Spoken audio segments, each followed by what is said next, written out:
3억? 평생 모은 시어머니의 재산 3억 원. 5년 동안 효부 행세를 하며 기다렸습니다. 매일 찾아가 발 씻겨드리고 병원 모시고 약 챙겨드리며 단 하나의 목적을 위해. 그런데 유언장이 공개되던 날, 변호사 사무실에서 며느리는 충격에 빠집니다. 이게 뭐죠? 시어머니가 준비한 반전. 5년간의 연기를 단 한 장의 문서로 무너뜨린 이야기. 지금 시작합니다. 제 이름은 이영숙, 75세입니다. 남편을 10년 전 먼저 보내고 혼자 살고 있습니다. 슬아의 아들 하나를 두었는데 이름은 준호. 준호는 5년 전 결혼을 했습니다. 신부 이름은 박미선, 당시 37세였죠. 처음 며느리를 봤을 때 솔직히 마음에 들지 않았습니다. 뭐랄까, 눈빛이 너무 날카로웠거든요. 하지만 아들이 좋아하니 반대할 수 없었습니다. 어머님 잘 부탁드립니다. 친딸처럼 모시겠습니다. 결혼식 날 며느리가 한 말입니다. 그때만 해도 진심인 줄 알았습니다. 결혼 첫 해는 조용했습니다. 명절에나 얼굴 보고 가끔 전화 오는 정도였죠. 그런데 2년 차부터 달라지기 시작했습니다. 어머님, 제가 오늘 발 씻겨드릴게요. 어느 날 갑자기 며느리가 찾아왔습니다. 아니야, 괜찮아. 내가 할 수 있어. 안 돼요. 제가 해드릴게요. 며느리는 강하게 고집했습니다. 그날부터 일주일에 2~3번씩 찾아오기 시작했습니다. 발도 씻겨주고, 집 청소도 해주고, 장도 받아주고. 어머님, 오늘 병원 가시는 날이죠? 제가 모셔다 드릴게요. 미선아, 내가 바쁠 텐데. 아니에요. 어머님이 더 중요하죠. 며느리의 헌신은 날이 갈수록 커졌습니다. 처음에는 기뻤습니다. 아, 내 며느리가 이렇게 효성이 깊구나.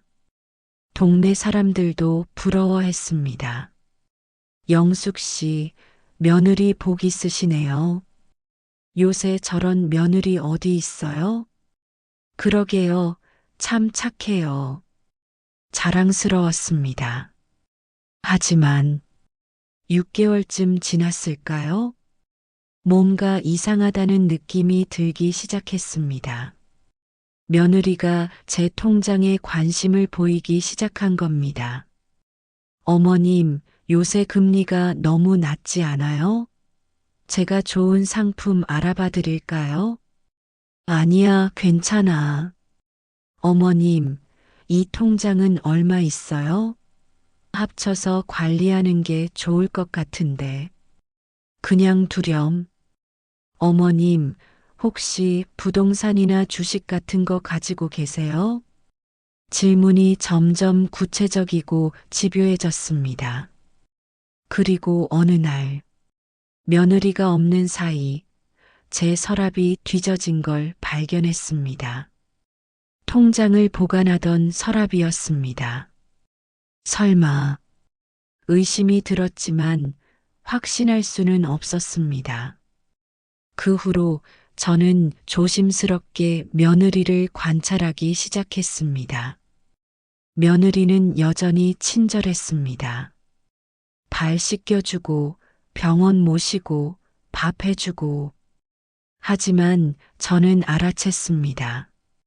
며느리의 눈빛이 제 얼굴이 아닌 제 뒤편 벽에 걸린 부동산 등기권을 보고 있다는 것을. 어머님, 이 집 평수가 어떻게 돼요? 30평이야. 와, 이 동네 집값 많이 올랐죠? 지금 얼마 정도 해요? 글쎄, 잘 모르겠구나. 한 2억 5천? 3억? 며느리의 목소리에 기대감이 묻어났습니다. 그날 밤 저는 잠을 이룰 수 없었습니다.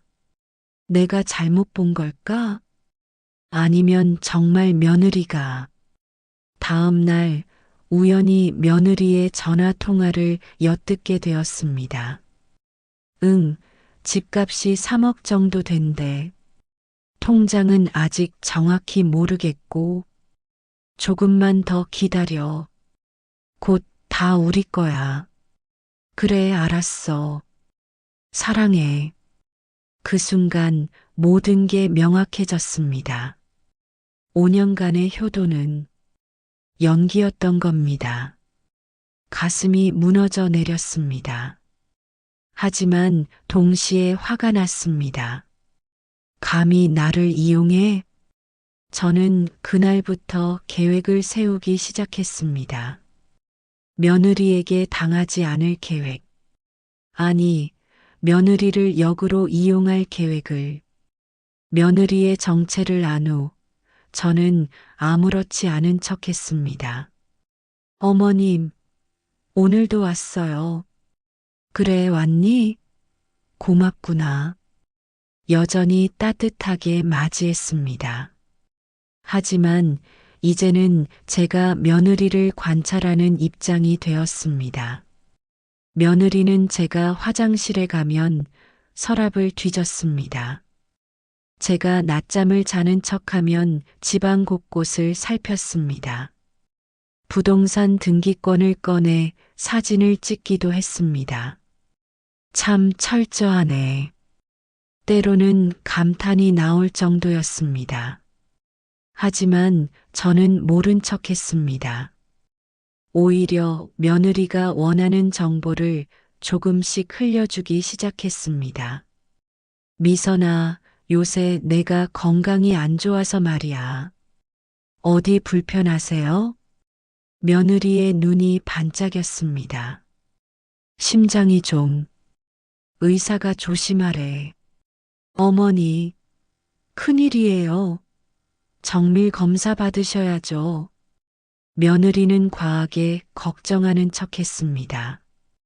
하지만 저는 알 수 있었습니다. 며느리의 눈빛에서 고지겠구나라는 기대감을. 미선아, 나도 이제 나이가 있으니 유언장을 써야 할 것 같아. 어머니, 무슨 말씀을. 아직 건강하시잖아요. 며느리는 극구 만류했습니다. 하지만 귀는 쫑긋 세우고 있었습니다. 아니야, 만약을 대비해야지. 너희한테 다 물려줄 거니까 걱정 마. 어머니, 며느리의 얼굴에 만족스러운 미소가 번졌습니다. 그날 이후 며느리의 태도는 더욱 공손해졌습니다. 매일 찾아와서 발을 씻겨주고 마사지를 해주고 맛있는 음식을 해왔습니다. 어머니, 이거 인삼 달인 거예요. 건강에 좋대요. 어머니, 오늘 제가 불고기 해왔어요. 많이 드세요. 어머니, 제가 목욕탕 모셔다 드릴게요. 헌신적이었습니다. 완벽하게 효부를 연기했습니다. 하지만 저는 이제 알 수 있었습니다. 며느리의 친절 하나하나가 투자라는 걸, 3억을 받기 위한 밑거름이라는 걸. 한편으로는 아들이 불쌍했습니다. 준호는 아무것도 모르고 있었으니까요. 엄마, 미선이가 엄마한테 잘해드리죠? 고맙죠? 응, 고마워. 미선이가 매일 퇴근하고 엄마 집에 들르느라 힘들어하는데 제가 미안해서요. 그래, 미안하구나. 아들은 진심으로 아내를 믿고 있었습니다. 그 모습을 보면 가슴이 아팠습니다. 하지만 알려줄 수 없었습니다. 증거가 필요했으니까요. 확실한 증거, 며느리가 부인할 수 없는 결정적인 증거. 그래서 저는 변호사를 만났습니다. 변호사님, 제가 유언장을 쓰려고 하는데요. 네, 말씀하세요. 저는 제 상황을 설명했습니다. 며느리가 재산을 노리고 있다는 것, 5년간 효부 행세를 하며 기다리고 있다는 것. 변호사는 고개를 끄덕였습니다. 요즘 그런 경우가 많습니다. 어떻게 하시겠습니까? 특별한 유언장을 쓰고 싶습니다. 특별한 유언장이요? 네, 며느리가 절대 예상하지 못할 내용으로요. 저는 변호사에게 제 계획을 설명했습니다. 변호사는 놀란 표정을 지었다가 곧 미소를 지었습니다. 좋은 생각입니다. 그렇게 하시죠. 그렇게 저는 2개의 유언장을 준비했습니다. 하나는 며느리가 볼 가짜 유언장, 하나는 진짜 유언장, 며느리를 위한 함정이었습니다. 2주 후 저는 며느리를 불렀습니다. 미선아, 잠깐 보자. 네, 어머니. 무슨 일이세요? 유언장을 썼어. 어머니. 며느리의 눈이 커졌습니다. 괜찮아. 어차피 써야 할 거였어. 여기 한번 봐. 저는 가짜 유언장을 꺼내 보여줬습니다. 거기에는 이렇게 쓰여 있었습니다. 내 모든 재산은 아들 이준호와 며느리 박미선에게 균등하게 분배한다. 어머니, 정말 감사합니다. 며느리는 눈물까지 흘렸습니다. 연기가 정말 완벽했습니다. 그런데 미선아, 네 어머니, 이건 비밀로 해줘. 준호한테도 말하지 마. 네, 왜요? 준호가 알면 부담스러워할 것 같아서 나중에 내가 죽고 나서 알게 하고 싶어. 아, 네, 알겠습니다. 며느리는 고개를 끄덕였습니다. 눈빛에 기쁨이 가득했습니다. 이제 고지야. 조금만 더 기다리면. 며느리의 표정에서 그런 생각이 읽혔습니다. 하지만 며느리는 몰랐습니다. 진짜 유언장은 따로 있다는 걸. 그리고 그 내용은 며느리가 상상도 못할 내용이라는 걸. 가짜 유언장을 본 후 며느리의 행동은 더욱 적극적이 되었습니다. 매일 아침 전화가 왔습니다. 어머니, 주무셨어요? 오늘 기분은 어떠세요? 응, 괜찮아. 제가 오늘 점심 해드리러 갈게요. 아니야, 괜찮아. 내가 바쁠 텐데. 아니에요. 제가 가야죠. 며느리는 절대 놓치지 않았습니다. 그리고 올 때마다 온갖 귀한 것들을 사왔습니다. 홍삼, 한우, 과일 선물 세트. 어머니, 이거 몸에 좋대요. 꼭 드세요. 그래, 고맙구나. 근데 너무 비싼 거 사오지 마. 아니에요. 어머니 건강이 최우선이죠. 며느리는 돈을 아끼지 않았습니다. 투자라고 생각했으니까요. 100만 원을 써서 3억을 받는다면 남는 장사였으니까요. 하지만 며느리는 계산적이었습니다. 제 건강 상태를 끊임없이 체크했습니다. 어머니, 오늘 혈압 재셨어요? 아니, 아직. 제가 재드릴게요. 혈압계를 가져와 측정했습니다. 140에 90이네요. 좀 높으신 편이에요. 약은 드셨어요? 응, 먹었어. 확실히 드셨어요? 제가 확인할게요. 약통을 확인하며 며느리는 몇 알이 남았는지 세었습니다. 이 사람, 내가 언제 죽을지 계산하고 있구나. 소름이 끼쳤습니다. 하지만 저는 태연하게 웃었습니다. 미선아, 내가 이렇게 챙겨주니 든든하다. 당연하죠, 어머니. 어느 날은 며느리가 이런 말을 했습니다. 어머니, 혹시 보험 드신 거 있으세요? 보험? 왜?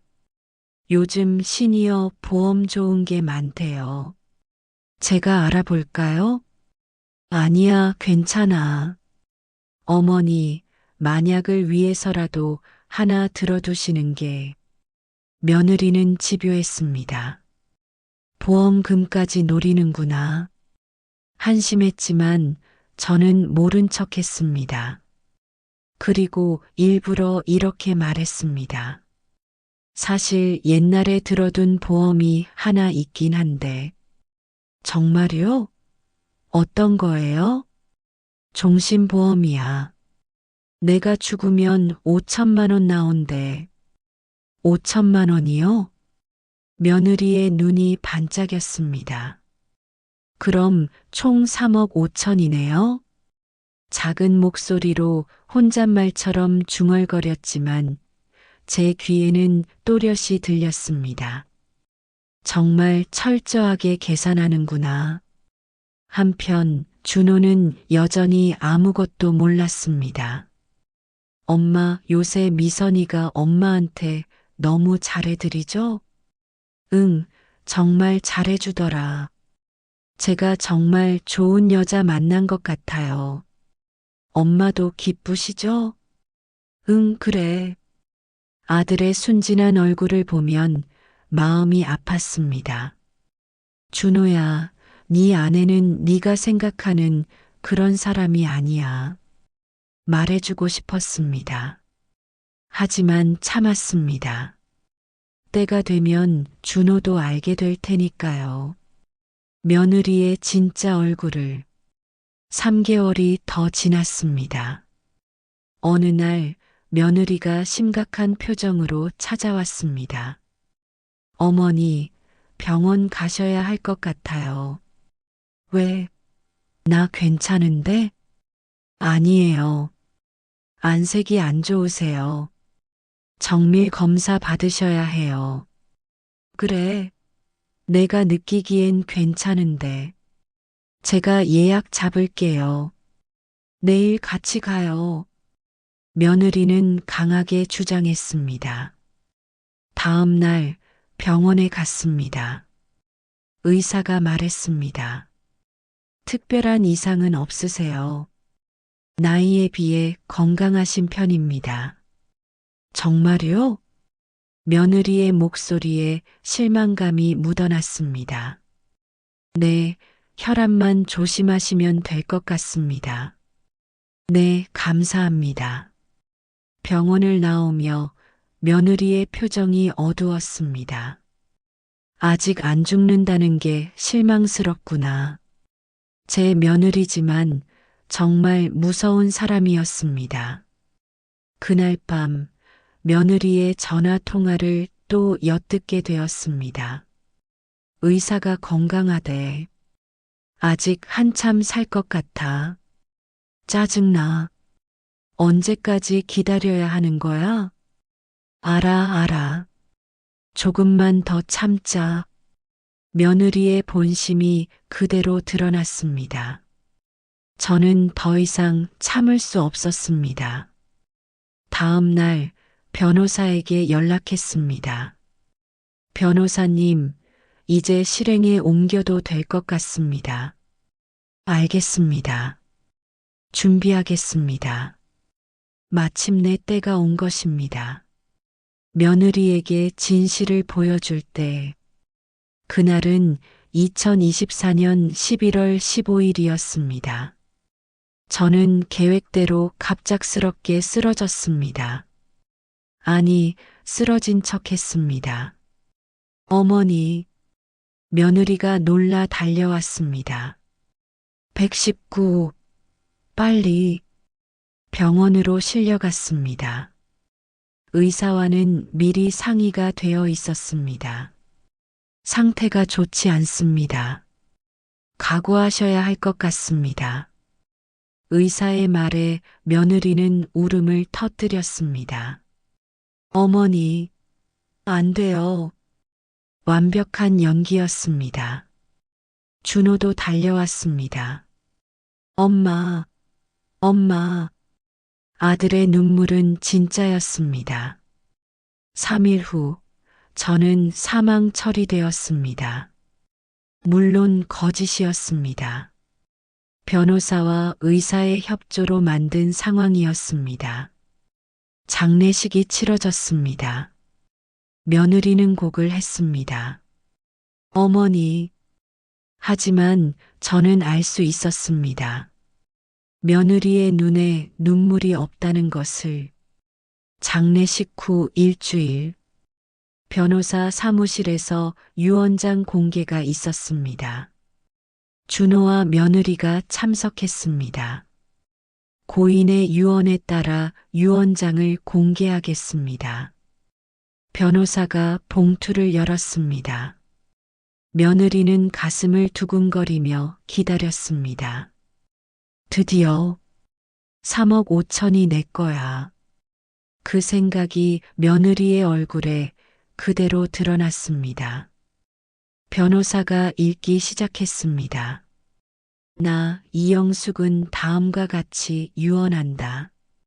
첫째, 내 모든 현금 자산 2억 원은 사회복지법인 희망나눔에 기부한다. 네. 며느리의 얼굴이 굳었습니다. 둘째, 내 소유의 부동산 서울시 은평구 소재 아파트는 아들 이준호에게만 단독 상속한다. 잠깐만요. 며느리가 벌떡 일어섰습니다. 뭔가 잘못된 것 같은데요. 잘못된 게 없습니다. 계속 읽겠습니다. 변호사는 담담하게 계속했습니다. 셋째, 내 며느리 박미선에게는 단 1원도 상속하지 않는다. 이게 무슨... 며느리의 얼굴이 새하얗게 변했습니다. 넷째, 그 이유는 다음과 같다. 변호사가 다음 페이지를 넘겼습니다.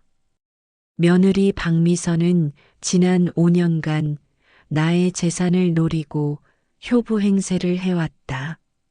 아니에요. 그게 아니에요.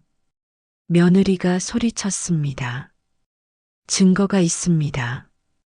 변호사가 파일을 꺼냈습니다. 여기 고인께서 직접 녹음하신 파일들입니다.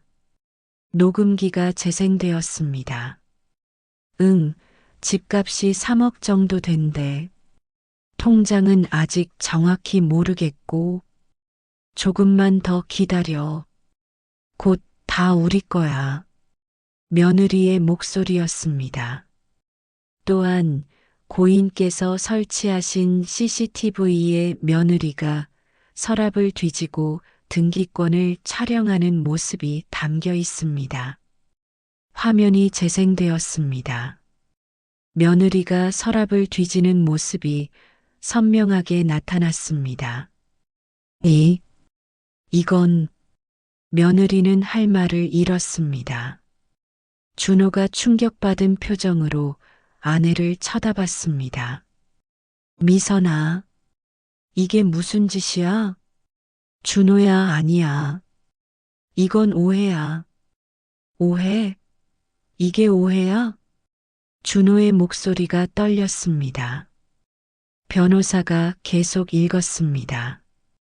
다섯째, 보험금 5천만 원은 손자들의 교육비로 신탁 처리한다. 여섯째, 준호야, 미안하구나. 하지만 엄마는 네가 진실을 알아야 한다고 생각했어.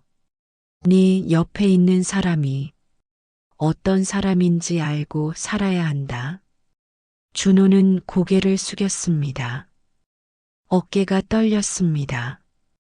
일곱째, 며느리에게 한마디 남긴다. 사람의 마음은 돈으로 살 수 없습니다.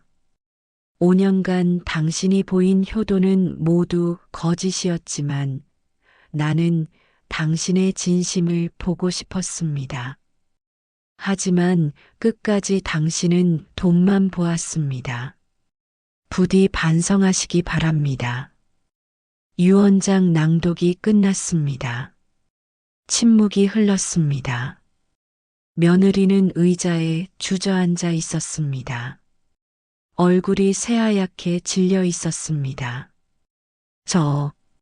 저는 나가주세요. 준호가 차갑게 말했습니다. 준호야, 나가라고. 준호의 고함에 며느리는 비틀거리며 사무실을 나갔습니다. 며느리가 나간 후 준호는 한동안 말이 없었습니다. 준호야, 변호사가 조용히 말했습니다. 사실 어머니는 돌아가시지 않았습니다. 네. 준호가 고개를 들었습니다. 어머니께서 며느리의 본심을 확실히 보여주기 위해 준비하신 일입니다. 그럼 엄마가 살아계신다는 거예요? 네. 그 순간 사무실 안쪽 문이 열렸습니다.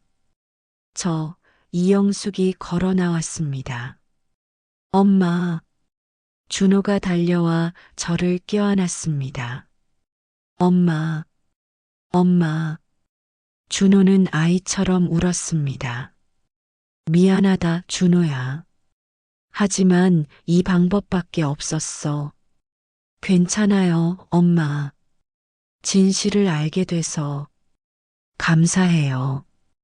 우리는 한참을 껴안고 있었습니다. 엄마, 정말 몰랐어요. 미선이가 그런 사람인 줄. 알아, 준호야. 내 잘못이 아니야. 어떻게 해야 하죠? 준호가 물었습니다. 내가 결정해야지. 내 인생이잖니. 이혼할 거예요. 준호의 목소리는 확고했습니다. 함께 살 수 없어요. 엄마를 그렇게 이용한 사람과는. 그래, 알겠다. 그 후 준호는 이혼 소송을 시작했습니다.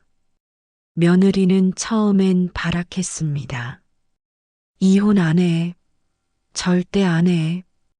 하지만 증거가 명확했습니다. 녹음 파일, CCTV 영상, 통화 기록. 며느리가 부인할 수 없는 증거들이었습니다. 결국 6개월 만에 이혼이 확정되었습니다. 며느리는 빈손으로 떠났습니다. 5년간의 계획이 물거품이 된 것입니다. 한편 준호는 천천히 상처를 회복해 갔습니다. 엄마, 이제 혼자 사시면 안 돼요. 저랑 같이 살아요. 아니야, 괜찮아. 엄마, 제가 엄마를 제대로 지키지 못했잖아요. 이젠 제가 지킬게요. 준호의 진심 어린 말에 저는 고개를 끄덕였습니다. 그래, 그러자. 지금은 준호와 함께 살고 있습니다. 아들이 매일 저녁 퇴근하면 같이 밥을 먹습니다. 엄마, 오늘 회사에서 이런 일이 있었어요. 그랬구나. 소소한 일상을 나누며 웃습니다. 며느리가 5년간 보여준 가짜 효도보다 아들과의 진짜 일상이 훨씬 행복합니다. 가끔 친구들이 물어봅니다. 영숙 씨, 며느리한테 너무 심하게 한 거 아니에요? 글쎄요, 제가 심했을까요? 그래도 5년간 찾아오긴 했잖아요. 거짓으로요. 그래도 거짓 효도를 받느니 차라리 혼자 사는 게 나아요. 제 대답입니다. 사람의 마음은 속일 수 없습니다. 아무리 완벽하게 연기해도 진심은 언젠가 드러나게 되어 있습니다. 며느리는 5년을 투자했습니다. 하지만 결국 아무것도 얻지 못했습니다. 그리고 남편마저 잃었습니다. 욕심이 부른 결과였습니다. 지금 제 통장에는 여전히 2억이 있습니다. 유언장에는 기부한다고 했지만 그건 며느리를 속이기 위한 거짓이었습니다. 이 돈은 진짜 효도하는 사람을 위해 쓸 것입니다. 바로 제 아들, 준호를 위해, 그리고 미래에 태어날 손주들을 위해. 진심은 통합니다. 거짓은 언젠가 드러납니다. 이것이 제가 75년을 살며 배운 진리입니다. 여러분도 기억하세요. 사람의 마음을 돈으로 살 수는 없다는 것을, 진심만이 진심을 얻을 수 있다는 것을. 구독과 좋아요 부탁드려요. 감사합니다.